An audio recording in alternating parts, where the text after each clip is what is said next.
ইন্টারনেটে এমন কিছু হরর গেম আছে যেগুলো বাস্তব জীবনে ঘটে যাওয়া ঘটনাগুলোর উপর ভিত্তি করে তৈরি। নাম্বার 3, ইভিল নান।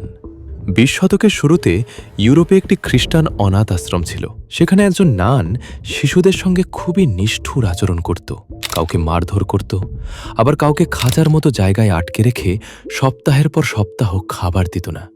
ধীরে ধীরে যখন অনাথ আশ্রমের শিশুরা নিখোঁজ হতে শুরু করল, তখন জানা গেল সেই নান তাদের হত্যা করে আশ্রমের পেছনের উঠোনে কবর দিত। আর খেয়াল করলে দেখবে এই ঘটনাগুলোর অনেক কিছুই ইভিল নান গেমেও দেখা যায়। Number 2, Outlast. এই গেমে একটি ভৌতিক মানসিক হাসপাতাল দেখানো হয়েছে, যেখানে কিছু মানুষের ওপর ভয়ঙ্কর পরীক্ষা নিরীক্ষা চালানো হয়েছিল, আর সেই কারণেই তারা অদ্ভুত রূপ ধারণ করেছিল। কিন্তু এসব শুধু গেমেই নয়, বাস্তবেও এমন ঘটেছে।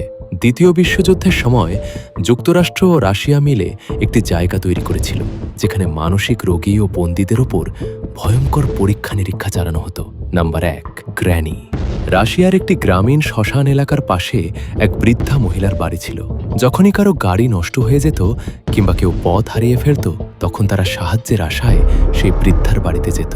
বৃদ্ধা তাদের খুব ভালোভাবে আপ্যায়ন করত, বাড়ির ভেতরে ডাকত, খাবারও দিত। তারপর বলত, আমি তো তোমাদের দাদির মতোই, নিশ্চিন্তে থাকো। কিন্তু রাত নামলেই সেই বৃদ্ধা মানুষগুলোকে ধরে হত্যা করত।